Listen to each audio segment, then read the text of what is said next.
What's up, Hobby Maniacs? MBG here today with a look at the newest big baddie for Warhammer Fantasy, and it turns out it might just be for Warhammer 40k too, the Chaos Bloodthirster. This kit kind of came out of nowhere for a lot of us. I feel like we saw some rumors on it earlier in the year, and then it just kind of snowballed and snowballed and snowballed into this big crazy model that I think a lot of us have been anticipating. And to be honest, I looked through it and there's definitely something in here I want you to see. So you flip the box over and boom, Warhammer 40k, round base. It's got some rules in here for Warhams. Then you got the normal fantasy stuff. Apparently this guy will be in the new Archaon End Times book, which is due out, I believe, next weekend. So that's really cool to see. I mean, obviously from the get-go, you can tell there's all sorts of crazy detail on this guy. I mean, look at those wings.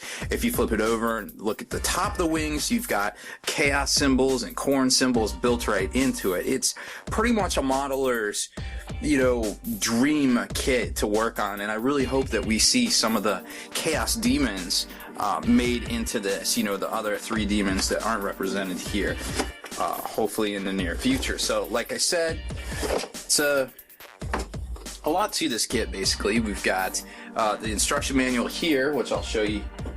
Definitely comes with a lot of different things. It's got the 40k symbol there, and of course it comes with an oval base. Hooray, you can play it in 40k. And then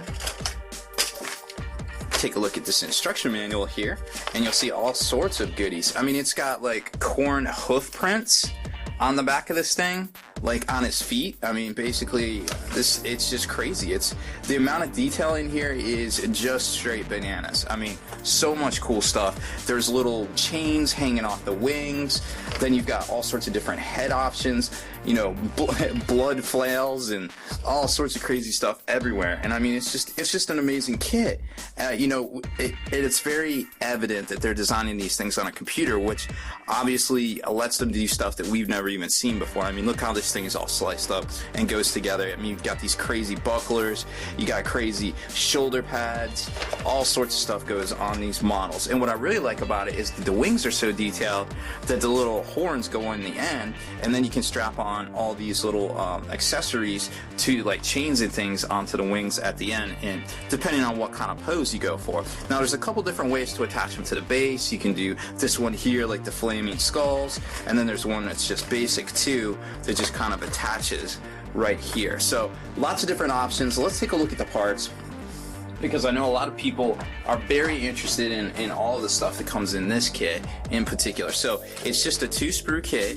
I think it retails for $116, I want to say, which kind of seems like a lot when you think about it, because we've seen other 2-sprue kits go for way less, I guess, like maybe the Trigon and other things like that. So here's the first sprue. Now this has the majority of the body and all of the weapons, of course the wings, and some of the torso and the arms. Some of the bigger pieces are on the other sprue. So it just kind of gives you an idea of the amount of detail on this thing. I mean, obviously they couldn't have made something like this like 10 years ago, right?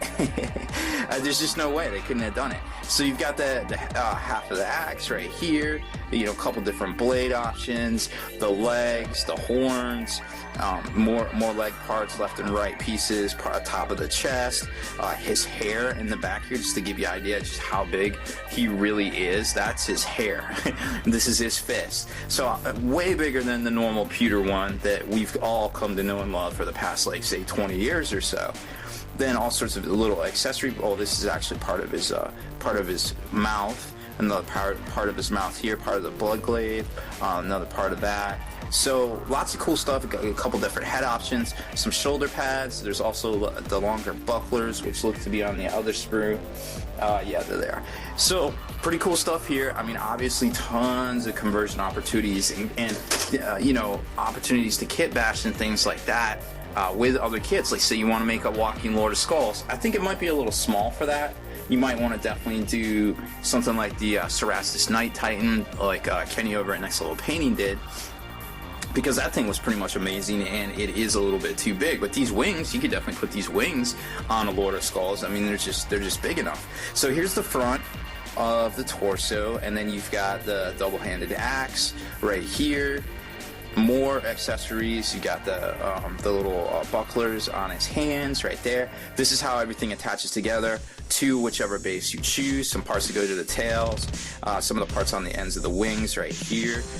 And then you got some of the fiddly bits, some of the groin pieces, and all the other chains and accessory things that you glue to the actual wings themselves, and top of the head right here that we saw previously there. So I'm going to flip this over and kind of show you some more of the detail that's on the wings right here. Like, you can almost make it out is that corn symbol, and then you got the chaos symbol right there, and just more corn symbols and things like that. So kind of a cut and paste type deal, but still, this is head and shoulders above anything else out there. I mean, these are way better than the Tyranid Hive Tyrant wings, in my opinion. I mean, it's just amazing stuff. And I mean, if we saw like Lord of Change or a Keeper of Secrets, or even a Great Unclean one done in the same style, I mean, that's just I mean, that would just be like the icing on a cake, getting all four of them on the tabletop. I mean, granted, I'd like to see a little bit better stats for them, but that said, it's definitely a cool kit, and I'm sure we're going to see a ton of these painted up and all over the internet in the very, very near future. I do have a couple little bonus unboxings for you too. With the port delay, a lot of stuff has just kind of been staggering in, and I managed to pick up some of my orders at my friendly local game store. I got the new 32mm pack, clamshell pack of bases here. I'm not exactly sure what I'm going to use them for, but just the fact that I have them and I can use them for models definitely might come in handy in the near future. I think it retails for $5, 50 cents a base. It's a little pricey in my opinion, but it is what it is. You definitely got to get the new bases. Now, granted, I would love to have some of those new 32mm bases that Secret Weapon Mini's putting out in the near future. Those things are pretty cool looking, and I'm sure some of the other guys like Dragon Forge and let's see, Micro Art Studios does really good bases too. So lots of stuff coming out soon. I'm sure we will see some really cool stuff. The Death Jester model, this is a really cool guy. I mean, he's got that shuriken cannon that has the 2 modes of fire. It's kind of kneeling up on this arch rune. It's a little obnoxious how big he actually is, and that you have to protect him that well. But other than that, it's a very, very detailed miniature, and I love this guy. I mean, he's got the pimp trench coat. He doesn't have very many options for assembly. But that being said, it's very well detailed. I mean, look at the runes on that piece of Eldar architecture right there. So, very cool stuff there.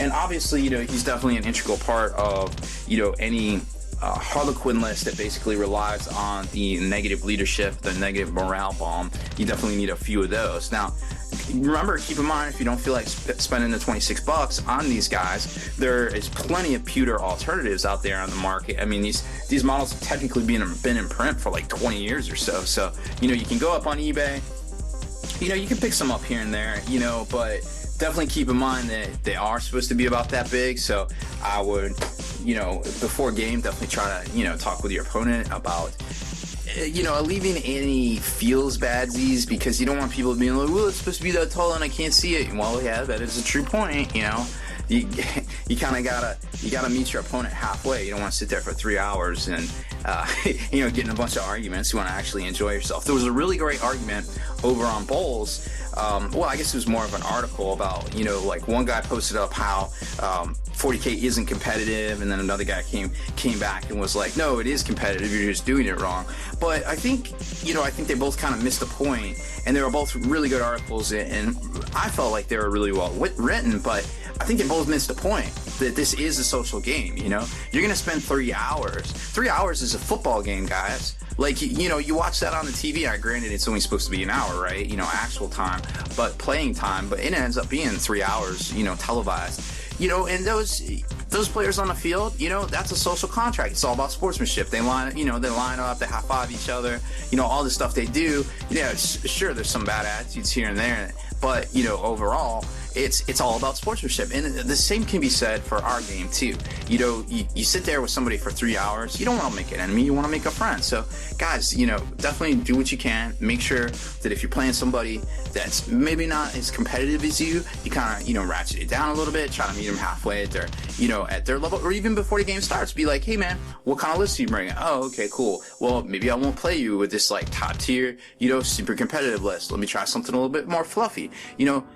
I feel like this day and age, it's all about giving your opponent, the social contract, that social game, that it's not all about winning. Yes, you go to tournaments to win, and you do want to win, but still, at the end of the day, I feel like we all have a social contract with each other. So I'm going to get down off my soapbox now and talk about the Shadow Seer. Now, this model is pretty cool. I really like this guy. He's, very dynamic, super crazy, clothes, posing. It's got 2 different gun options, which, you don't really see on these clan packs very often, but it's really cool that you can take those 2 different gun options and they are included. So, just look at the robes. They're just flowing everywhere. You've got all this crazy detail. The old pewter one was kind of busted, it's just kind of standing there. And now you got this guy that's just like, yo, I'm here.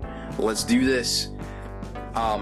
If you do take a few of these in your army, you're probably going to want to vary the poses, so they don't all look quite the same, or maybe even flatten them out a little bit. That's just part of the hobby. You don't only want 3 guys all looking the same. So definitely you can kind of mix and match, maybe mix it up with some of the Harlequin parts themselves. It's kind of cut in a way that you might be able to do that with the torso here and the front of the torso and the back of the torso, but it might be rather difficult. So you're definitely going to have to go that extra mile if you are going to field a bunch of these guys. But I feel like most people will take probably 2 of these, give or take. It seems like the Death Jesters are probably the ones that are going to be fielded a little bit more. So that being said, that's about all I have for today. I didn't get my hands on the White Dwarf, unfortunately. It's crazy snow all over the East Coast again, so all sorts of shipping delays and things like that. I'm super happy I got the Bloodthirster and I could show you guys that. Picked up my delayed order from last week as well. Throw a little bonus content in there for you. If you haven't already checked it out, we have a really cool channel, myself and Kenny Boucher over at Next Level Painting. We're starting that. It's where the battle reports live. It's called The Long War. I'll flash a little link up there on the screen for you so you can check that out. And if you haven't already done so on here, make sure you subscribe to Spiky Bits. Check out the blog, spikybitsblog.com, and listen to our podcast, forgethenarrative.com. Yo, Hobby Maniacs, thanks for checking out my channel. Don't forget, there's tons of other tutorials, unboxings, and tips and tactics videos on here as well. And make sure you visit my best friend Kenny B's fresh hobby channel over on Next Level Painting.